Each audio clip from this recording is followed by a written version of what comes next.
Oh, merci beaucoup, bien-aimés frères.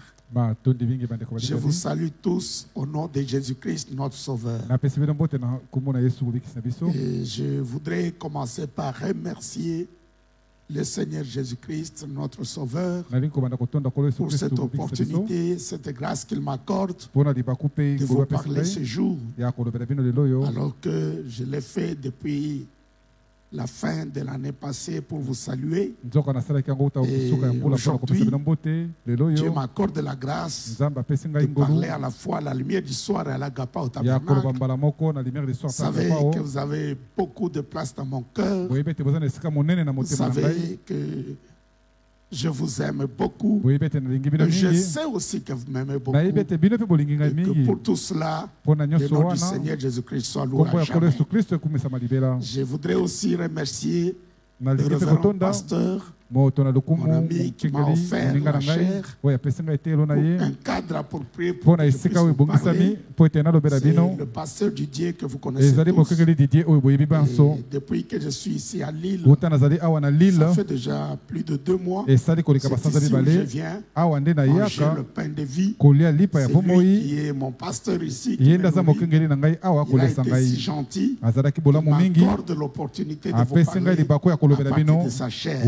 Je vous remercie beaucoup. Et je n'ai pas un grand message à vous donner, mais j'ai juste l'esprit de vous encourager, l'esprit de vous inciter à aimer plus le message de Frère Branham, parce que nous n'avons pas un autre message que celui-là. C'est pourquoi je voudrais que vous soyez très attentifs à ce que je veux vous dire. Je vous invite à tenir debout pour la lecture de la parole de Dieu. Nous lisons 1 Roi chapitre 17, à partir du premier verset jusqu'au 7e. C'est le texte que le prophète a utilisé pour donner le sujet que je voudrais partager avec vous. Élie le Tishbite, l'un des habitants de Galade, l'Éternel est vivant, le Dieu d'Israël dont je suis le serviteur. Il n'y aura ces années-ci ni rosée ni pluie, sinon à ma parole. Et la parole de l'Éternel fut adressée à Élie en ces mots.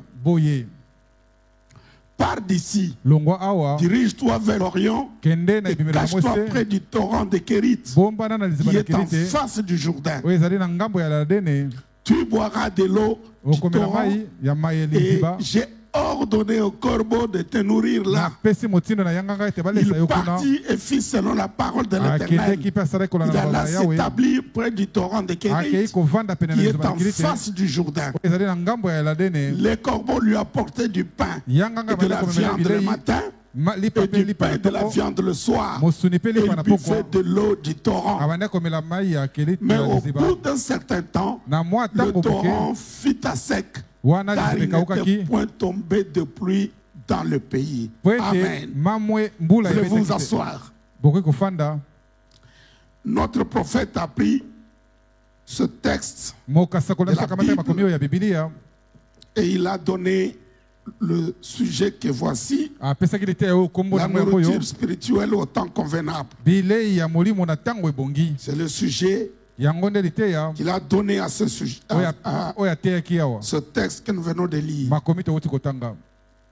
Et vous, lumière du soir comme Agapa, vous savez, moi j'ai toujours aimé respecter le prophète, parce que je considère que mon petit ministère, c'est un ministère de la répétition. Le prophète a ordonné que nous ne puissions pas ajouter nos pensées ni retrancher, mais que nous puissions dire ce que les bandes ont dit. C'est pourquoi même les sujets ont un sens. Pour vrai prédicateur du message, c'est que nous ne faisons pas le discours direct, comme si le message vient par nous, mais nous répétons ce que le messager de l'Ajadi. C'est ça qui est très important aujourd'hui, où il y a l'esprit religieux qui s'est glissé. Il donne aux gens la grâce de savoir distinguer la pensée de l'homme de la pensée de Dieu. Mais, mon peuple, je voudrais vous aider à saisir ce que vous savez fort bien. Je le répète parce que cela est salutaire pour vous. Dieu m'a inspiré. Donc, je n'ai pas eu l'inspiration personnelle à partir du prophète. Dieu lui a inspiré. C'est ce que je reprends au paragraphe 4 de ce sermon. Il dit ceci: la nourriture spirituelle au temps convenable. Et je veux que vous vous affermissiez maintenant dans ces saints oracles de Dieu, dans la foi. La foi de cette heure. Il y a plusieurs fois. Écoutez-moi bien. Je sais qu'il y a toujours une seule foi selon l'enseignement biblique. Mais la foi a des étapes. Il y a la foi de la guérison. Il y a la foi du salut. Mais la foi de cette heure, nous devons dépasser tous ces niveaux-là et atteindre le niveau de foi qui n'avait jamais été atteint. C'est la foi de l'enlèvement. C'est ça la foi de cette heure. C'est pourquoi nous allons comprendre que le messager de l'âge, son ministère a marché croissant, grandissant, partant d'un point vers un autre. Et nous les croyants, le prophète nous exhorte dans la prédication. Dieu tient sa parole que nous devons nous développer. Il compare le monde scientifique, les exploits qu'il fait. Il dit que nous aussi dans le domaine spirituel, nous devons aller de révélation en révélation. Nous devons aller de compréhension en compréhension, de gloire en gloire. Nous devons grandir dans la foi. Et je continue la citation. Frère Branham continue, il dit: la foi, il faudrait plus de foi qu'il n'y en a jamais eu dans tout autre âge. Dans tous les âges, il y a eu de foi, où il y a eu la foi. Mais la foi dont Frère Branham faisait susciter au milieu de nous, c'est la foi qui n'a jamais été dans un autre âge. C'est Frère Branham. Il continue, il dit: car ceci doit être la foi pour l'enlèvement. C'est plus que la foi de guérison. C'est plus que la foi ordinaire. Nous devons recevoir. Nous devons grandir jusqu'à voir la foi de l'enlèvement. La foi de l'enlèvement ne vient pas par n'importe quel type de prédication.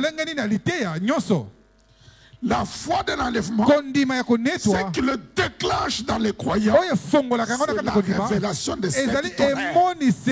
Lorsque Dieu accomplit la promesse, Apocalypse 10, versets 1 à 7, c'est ça qui communique la puissance, la vie, qui donne la foi de l'enlèvement. Et le prophète continue, dit: pour être enlevé au ciel.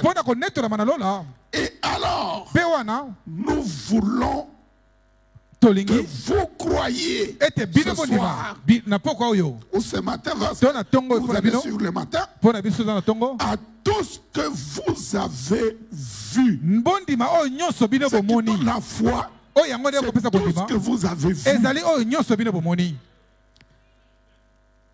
et entendu à la parole que vous avez entendu prêcher, aux signes et aux prodiges que vous avez vu s'accomplir. Au paragraphe 8, de parle à cette montagne, pour ce que nous devons croire Dieu faire dans son ministère. Il a fait en nous, Dieu accompli par nous plusieurs autres choses. Mais dans le prophète, il y a ce que nous tous ne pouvons pas accomplir. Et lorsque nous voulons témoigner, lorsque nous voulons prêcher, nous devons dire ce que Dieu a accompli au travers du prophète messager. Le frère Branham continue dit, nous voulons que vous emmagasiniez tout cela dans votre cœur. Les choses que vous avez vues, les choses que vous avez entendues, le prophète prêcher, emmagasinez-les. Gardez les dépôts dans vos cœurs. Et que vous réfléchissiez à savoir si oui ou non il s'agit de Dieu. Je saute, je lis le paragraphe 6. Il nous semble que nous sommes en train de traverser une grande période d'angoisse.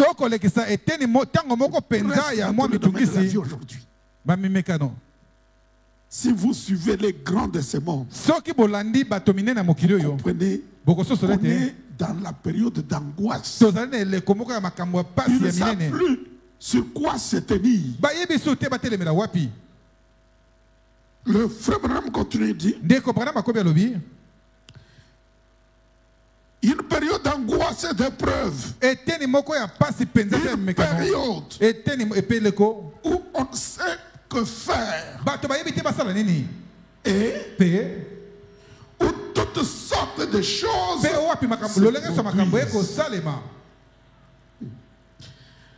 et parfois c'est comme si j'étais submergé. Parfois où je regarde, c'est comme si, je m'excuse, c'est comme sur à bord d'un navire en pleine mer. Et on m'a confié le commandement du bateau. On compare le voyage que nous faisons vers le ciel. C'est comme si nous étions sur une mer. Lui a le commandement. Lui conduit le bateau pour ce temps ici. Il continue, il dit, et on m'a confié le commandement du bateau. Comment allons-nous arriver à bon port? Crété de qui m'arrive.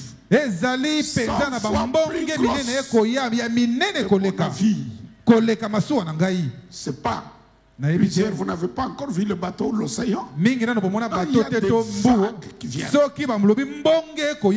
Visitez un peu Mwanda, Banana. À l'heure où il y a des vagues, tous ceux qui connaissent l'océan ne s'amusent pas. Parce que ça peut vous emporter. C'est pourquoi les habitués de la mer, les habitués de l'océan ne s'y hasardent pas n'importe quelle heure. Quand il y a des grandes vagues, si vous n'avez pas la maîtrise de votre navire, ça risque de vous emporter. Mais pour que nous puissions arriver à bon port, nous avons un conducteur aujourd'hui, c'est William Branham. C'est à lui que Dieu a confié la conduite. C'est lui le guide qui connaît le chemin, qui nous aidera à arriver au bon port. Voilà pourquoi c'est très important que vous compreniez que quand nous prêchons la parole, nous disons la parole de Dieu, c'est bien bon. Mais nous voulons mettre l'accent particulier sur la parole de Dieu de notre âge. Le message d'aujourd'hui. Parce que Noé avait un message. Moïse avait un message. Chacun d'entre eux avait chacun son message. Mais Dieu ne nous jugera pas aujourd'hui selon le message de Noé ni de Moïse. Mais aujourd'hui, notre Moïse et notre Noé, c'est William Branham. Les vrais croyants doivent constamment regardez sur William Branham. L'étoile polaire qui connaît le chemin, qui vous indique le nord. Si vous le perdez, Sûrement, vous êtes égarés. Je voudrais, quand nous parlons de Frère Branham, écoutez ce que Frère Branham dit dans le sermon qu'il a intitulé Les soins du temps de la fin. Il dit ceci, paragraphe 99, jusqu'à 100. Jérémie, qui était confirmé, il était rejeté. Donc, étant un prophète confirmé, il était rejeté par le peuple de son jour. Il était rejeté. C'était un prophète de Dieu confirmé. Ils haïssaient cet homme. Je ne sais pas si cet homme a démontré encore. Vous tous, généralement, vous êtes sur l'Internet, vous voyez et vous connaissez les gens qui ont marché quelques années avec le message, mais aujourd'hui ils sont devenus pires même que les dénominationnels. Ils sont à la recherche des erreurs de Frère Branham. Ils se lèvent pour dire que c'est un faux prophète. Ils le rejettent. Il y en a même un pasteur qui dit, voilà pourquoi nous avons quitté le message de Branham. S'il avait vécu à l'époque de Noé, à l'époque de Moïse, il le rejetterait toujours. Parce que dans toutes les générations, les vrais prophètes de Dieu ont toujours été haïs. Ils ne sont aimés que par ceux qui sont prédestinés à les aimer. Les élus de l'âge, c'est eux qui acceptent le message de l'âge. Écoutez la suite. Le prophète dit, ils haïssaient cet homme. Ils lui lançaient des fruits. Pas mûrs. On lui jetait le fruit mûr. Et tout le reste. Et il a prononcé la malédiction sur eux. Et les choses qu'il a faites, quand il s'est couché sur un côté et sur l'autre, il a donné à Israël des signes qu'ils avaient tort. Écoutez maintenant, chaque prophète, chaque vrai prophète qui a été suscité dans le monde a toujours maudit les organisations dénominationnelles de l'Église. Comment est-ce que ça pourrait changer avec Dieu qui ne change pas? Le Saint-Esprit est le prophète de cette terre. C'est ça le véritable message de Frère Branham. Le véritable prophète, c'est le Saint-Esprit de cette terre. Il confirme sa parole et il la démontre. Le Saint-Esprit était le prophète de l'heure à l'époque de Moïse. Le Saint-Esprit était le prophète de l'heure à l'époque de Michée. Le Saint-Esprit qui a écrit la parole vient confirmer la parole. Écoutez mes frères bien, mes sœurs, ne vous laissez jamais distraire dans les mouvements dénominationnels. Il n'y a rien à espérer dans ces histoires. Tout véritable serviteur de Dieu et surtout tout véritable prophète de Dieu, il maudit les dénominations. Il appelle le peuple à sortir de là. Pas le contraire. Écoutez, j'aimerais que vous compreniez l'accent que le frère Branham met sur la parole de l'heure. Je prends le sermon intitulé Accusation. J'accuse cette génération. Je prends le paragraphe 167 à 168.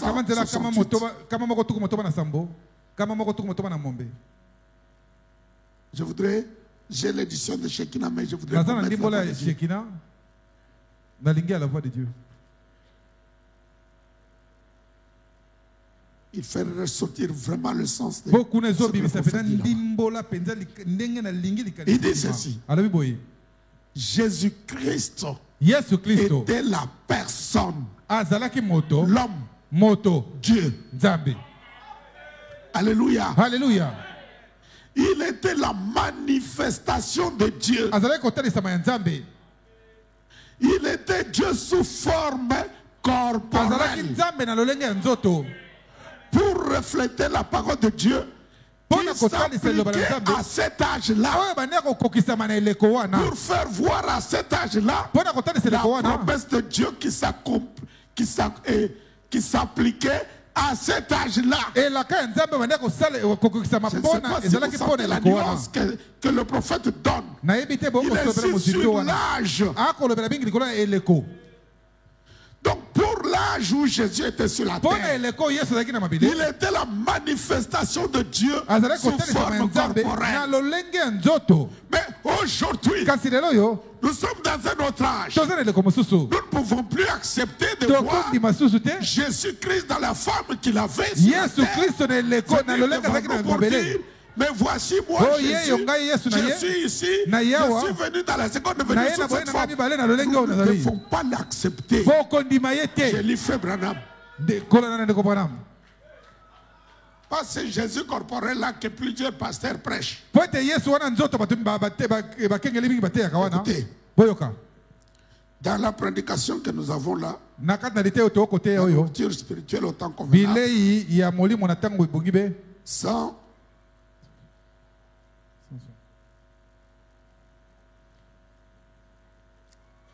mes amis,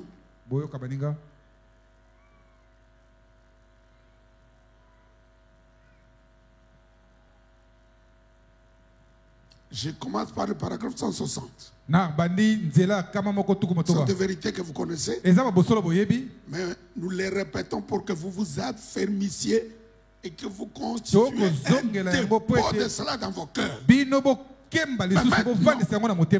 Dieu nous a promis ces choses pour les derniers jours. Les derniers jours, c'est aujourd'hui, n'est-ce pas? Écoutez, qu'est-ce que Dieu nous a promis. Dans Malachie 4, il est dit que Jésus-Christ descendrait et se présenterait dans une chair humaine, comme il l'avait fait à Sodome. Non pas comme il l'avait fait lorsqu'il était en Galilée. Parce que le corps de Galilée était né. Mais le corps de Sodome était fait à partir de poussière. Et aujourd'hui, ce qui s'était fait à l'époque de Sodome doit se répéter. La chair là, ce n'est pas la chair humaine. Et ça de Jésus sous cette forme-là.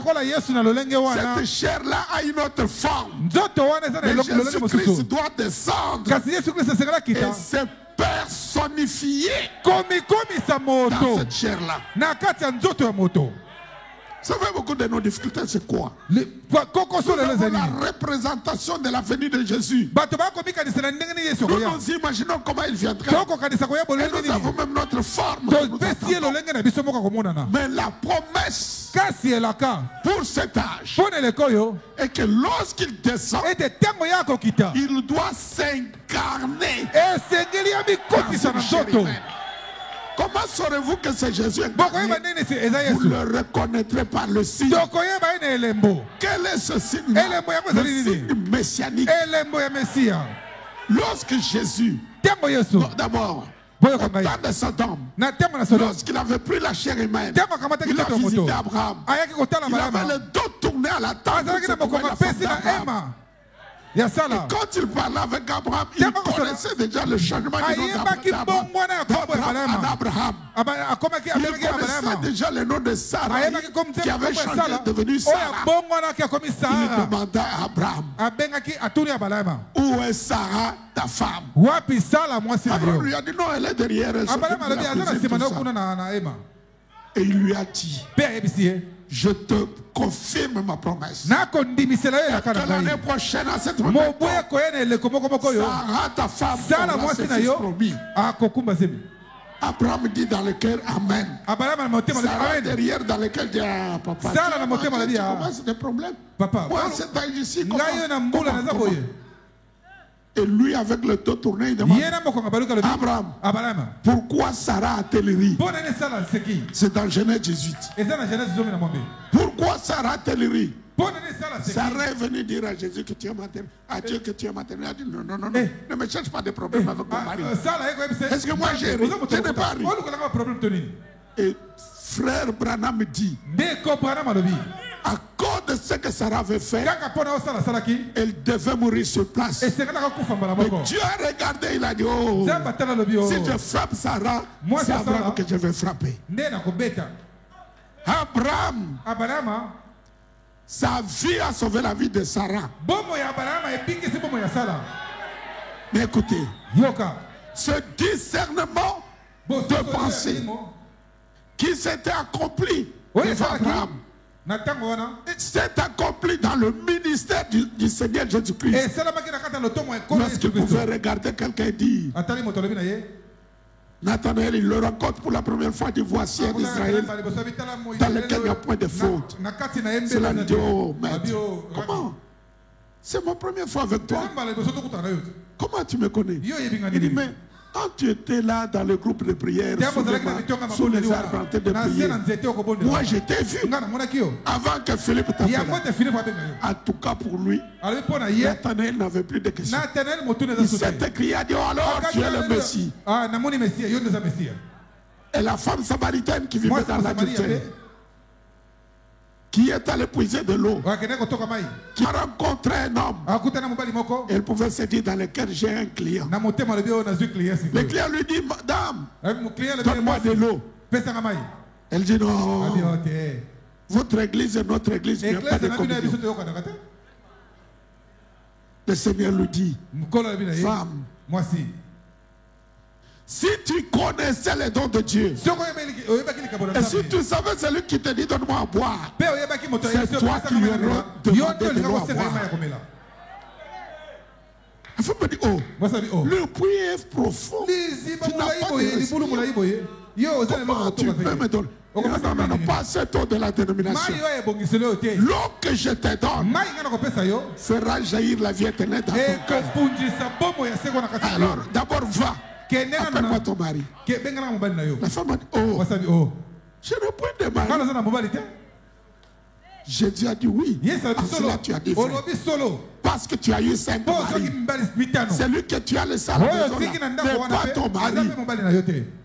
Pour la femme là, elle était convaincue. Elle a dit, oh, ce que tu fais ici, c'est c'est ce qui avait été promis que quand Jésus lui a dit, je le suis moi qui te parle. Pour elle, elle a reçu la vie éternelle. On ne lui avait pas dit, va te repentir, va confesser. Le fait qu'elle a reconnu le signe messianique, cela a sauvé son âme. Et aujourd'hui, le même Seigneur Jésus-Christ a pris la femme de William Branham.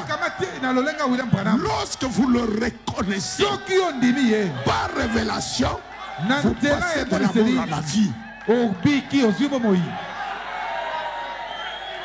Voilà pourquoi j'ai dit, j'ai lu Frère Branham. Nous qui recevons le message de l'heure, toujours dans les zones du temps de la fin. Mon ami, tu vas me faire signe. Il dit ceci. J'ai dit les zones du temps de la fin.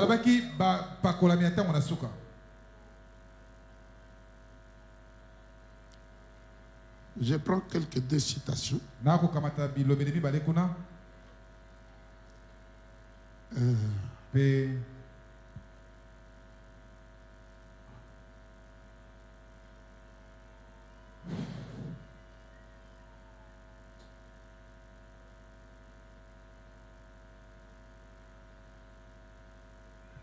Il y a peut-être que si vous avez cette prédication à la maison, vous pouvez la lire.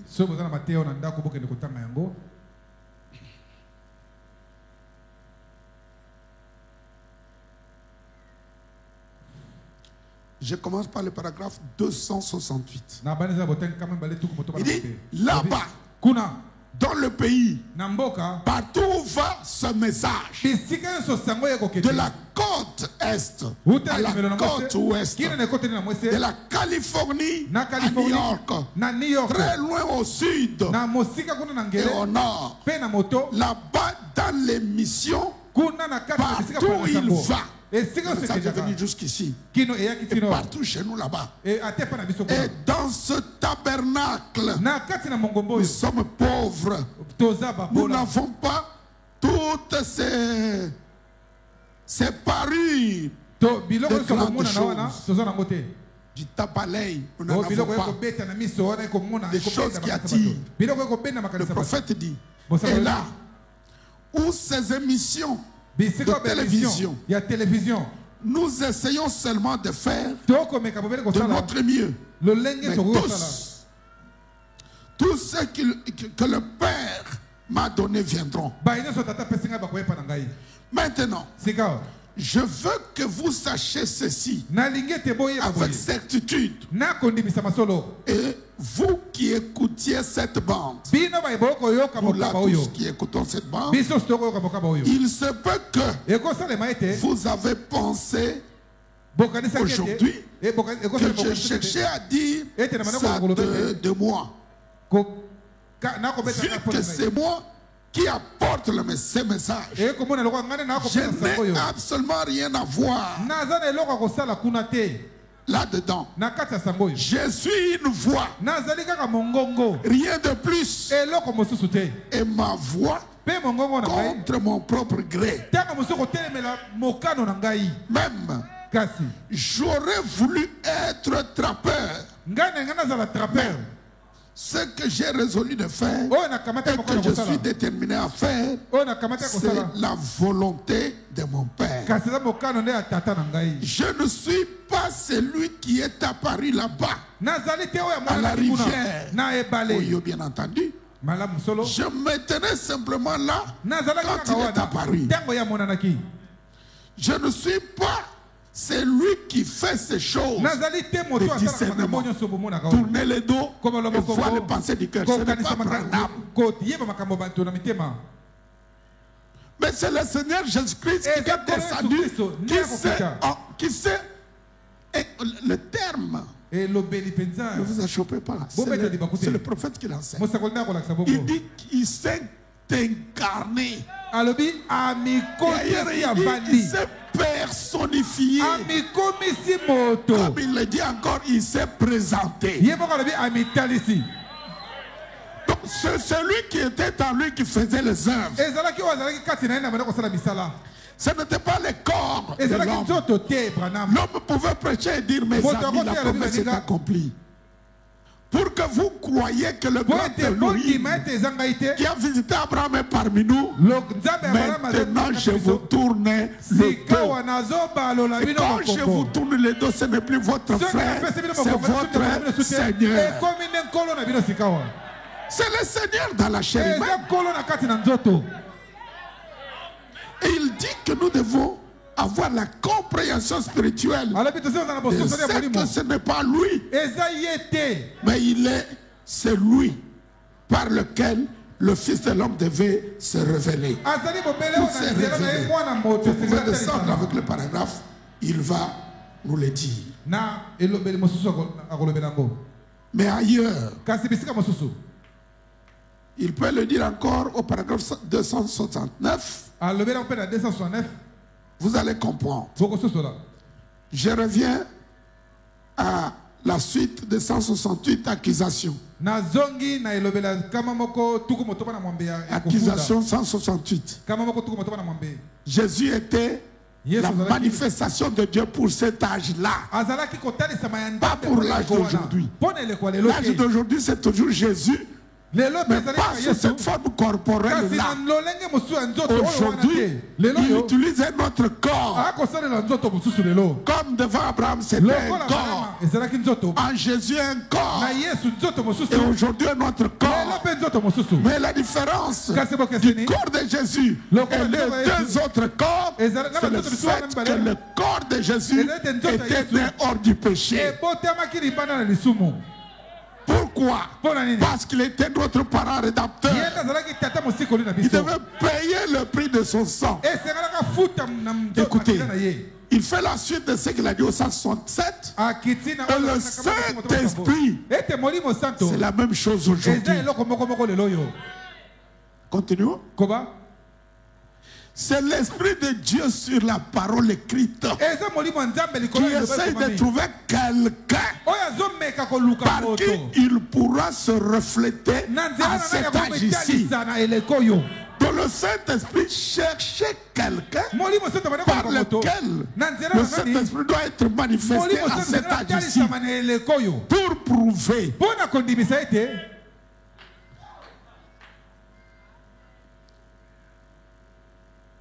Excusez, revenons un peu à 168. Deuxième partie là. C'est l'Esprit de Dieu sur la parole écrite qui essaie de trouver quelqu'un par qui il pourra se refléter à cet âge ici pour prouver qu'il est le même hier, aujourd'hui et éternellement. Jean 14, 12. C'est une grande promesse. Dieu a trouvé quelqu'un par lequel il doit accomplir Jean 14, 12. Et le même Seigneur Jésus-Christ se manifestait aujourd'hui.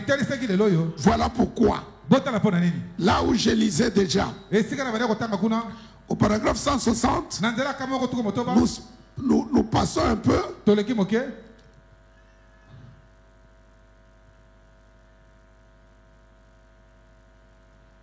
Écoutons ce qu'il dit au paragraphe 167. La nourriture spirituelle autant convenable. Je crois que je vais vers la fin. Il dit,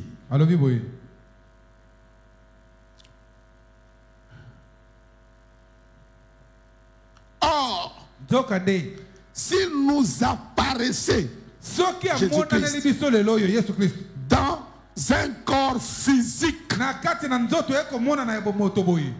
qu'il ressemblait trait pour trait au portrait de Christ à 33 ans d'Hoffmann, c'est-à-dire le Christ. Si Jésus nous apparaît aujourd'hui sous cette forme-là, que dit Frère Branham, que du sang coulé de sa main, qu'il avait des marques de clous partout, il viendra lui-même. Tout œil le verra. Toute langue le confessera. Comme l'éclair part de l'Orient se manifeste jusqu'à l'Occident. Il en sera de même. Voyez, nous ne croyons pas à ce secte-là. Le secte d'attente de Jésus sous cette forme-là, nous ne le croyons pas. C'est Frère Branham qui le dit. Je parle à la lumière du soir de l'Agapot. Il dit, comment ça va arriver? Nous ne croyons pas à ce secte-là et à ce clan. Nous croyons que Dieu est la parole. Mais il s'incarne. Donc Jésus dans la seconde venue, il fait quoi? Il s'incarne dans un corps qui a été lavé par le sang de Jésus-Christ. Et ce corps-là, qui ne s'était pas souillé, à l'âge de 7 ans, Dieu lui dit, ne bois pas, ne fume pas, ne suis pas ton corps avec les femmes. Quand tu seras grand, j'utiliserai ce corps. C'est le temple de la seconde venue. Le corps là, c'est le corps de Malachie 4. C'est difficile, mais c'est la vérité. Il s'incarne dans le second degré. Il prend votre corps et mon corps et il vous donne des dons. Il me donne des dons. Et c'est au moyen de ces dons qu'il se fait connaître. C'est ça la nourriture secrète. La nourriture spirituelle. Ce n'est pas bandé comme Tikamasum.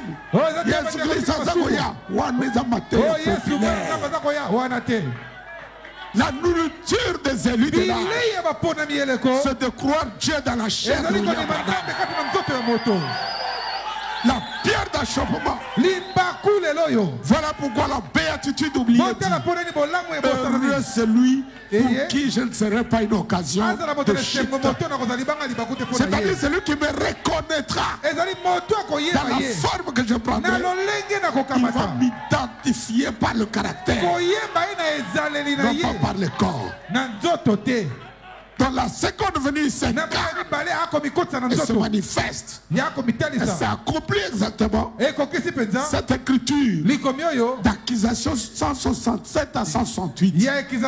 À l'époque de Jésus, Dieu avait utilisé le corps.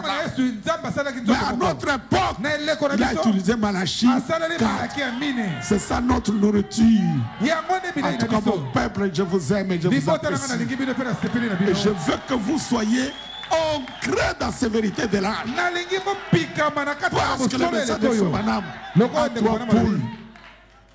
Il est passé par le premier poule qui était la guérison. La guérison a amassé de foules et de multitudes. Et finalement, cela a été imité. Le deuxième poule, c'est la prophétie.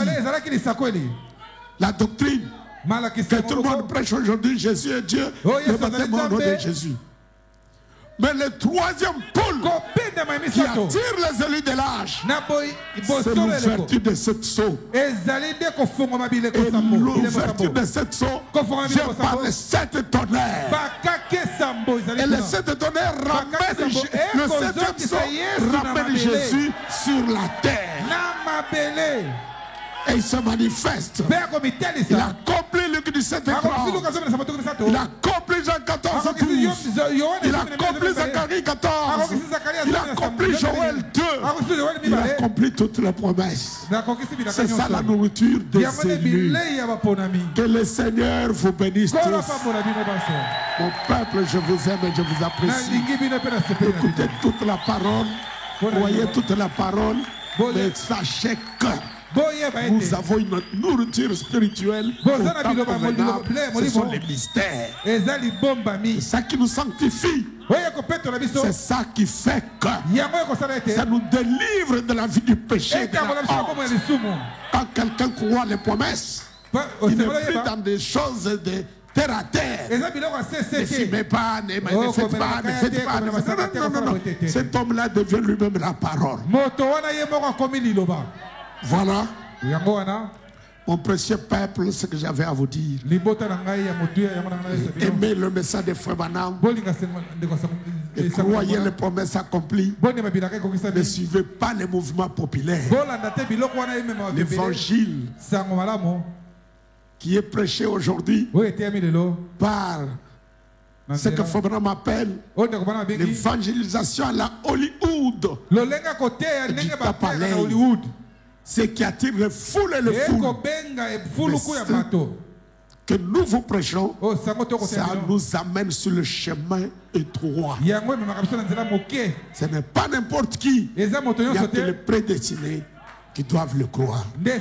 Que le Seigneur vous bénisse très richement. Je voudrais que nous tenions debout, je prie. Dieu notre Père Céleste, Créateur de cieux et de la terre, quelle grâce tu m'as accordé ce jour de parler à tes enfants précieux de la lumière du soir et de l'agapa au tabernacle avec lesquels nous sommes séparés depuis l'année passée. Tu sais le chemin par lequel je suis passé, Seigneur, mais tu m'as témoigné de ta grâce et ta miséricorde. Tu m'as véritablement épargné de la mort que j'ai frôlé à plusieurs occasions. Mais le fait que je me tiens aujourd'hui devant eux et leur parle, c'est un grand témoignage que tu es le Dieu des paradoxes, le Dieu des miracles. Je te remercie, Seigneur, pour ce peuple Je prie que le Saint-Esprit de Dieu scelle leurs âmes. Tu les élèves dans l'amour et dans la foi. Tu les affermisses davantage dans la foi pour cette heure. Accorde le Père. Bénis tous mes collaborateurs, les diacres, les huissiers, les administrateurs, mes collègues prédicateurs qui prêchent à ma place. Seigneur, que l'Esprit de Jésus-Christ, le message du temps de la fin, imprègne chacun d'entre eux et conduit chacun d'entre eux. Rends-nous obéissants et humbles. Ôte de nous tout orgueil, tous les sentiments de considérer que nous valons quelque chose. Seigneur, nous aimerions que toi, tu sois glorifié dans nos cœurs par nos vies. Soutiens-nous, unis nos cœurs à l'amour, à la crainte de ta parole. Ma prière et mon souhait est que toi, le Dieu de miracles qui accorde la délivrance totale, tu opères davantage de miracles dans ma vie pour que le plus tôt je leur sois rendu. Bénis-les et bénis tous tes enfants à travers le monde entier. Alors que nous comptons sur ta grâce et ton amour, nous t'avons prié humblement au nom de Jésus-Christ, notre Sauveur, notre Dieu. Amen. Amen. Oui, mes amis, et c'est l'occasion que mon pasteur, comme j'ai hier vous l'ai dit tout au début, m'a accordé. Le cadre est très beau, il a une très belle église, et il est un très bon prédicateur. Je suis très bien nourri, et c'est pourquoi mes frères, ne vous laissez pas faire le bien. Tout ce que vous avez fait pour moi, tout ce que vous faites pour moi, mettez-le sur le compte de Jésus-Christ. Parce que c'est lui qui a dit que celui qui donnera de fils qu'un verre d'eau à un de mes petits, il ne manquera pas sa récompense. Ma prière pour chacun de vous, pour toutes sortes de soutiens que vous m'apportez. Vous payez vos dîmes, vous payez vos offrandes, et vous faites les offrandes d'amour. Vous me supportez de multiples manières. C'est pourquoi mon cœur brûle. Que Dieu restaure parfaitement mes reins et que le plus tôt je vous sois rendu. Que le Seigneur vous bénisse très richement. Je vous exhorte à rester toujours dans l'amour et dans l'unité, dans la fraternité, dans le respect mutuel. Voulez-vous toujours avoir les regards constamment tournés vers Jésus. Mais le Jésus d'aujourd'hui, c'est la promesse accomplie de l'âge. Il n'y a pas de Jésus. C'est toujours le même, mais qui change le masque. Il a changé le masque. Et cela doit nous donner la foi de l'enlèvement. Merci. Merci à vous tous. Merci. Je ne saurais pas citer chacun de vous, mais je vous aime tous. Même tous ceux qui ont été baptisés après moi, je vous aime, mes frères et sœurs. Aimez le message de Frère Branham. N'oubliez pas la vie de prière comme on vous exhorte par les serviteurs de Dieu. C'est la prière. Et dans vos prières de tous les jours, souvenez-vous toujours de moi. Je suis avec Maman Becky, qui fait beaucoup pour moi. Ne l'oubliez pas aussi dans vos prières. Elle est toujours à mes côtés. Et je me sens complet avec elle. Et Dieu la bénisse très richement. Et pensez toujours à mes enfants. Priez aussi pour eux. Et est-ce que les lumières du soir et Agapao, vous permettez que je salue le pasteur Didier de votre part? Quand vous me répondrez dimanche, je lui donnerai les salutations, lui et son église. Il est vraiment précieux. C'est un bon ministre de Dieu que j'aime et que j'apprécie. Que le Seigneur vous bénisse richement. À une autre occasion, je vais encore vous parler. Merci. Continuez à prier pour moi.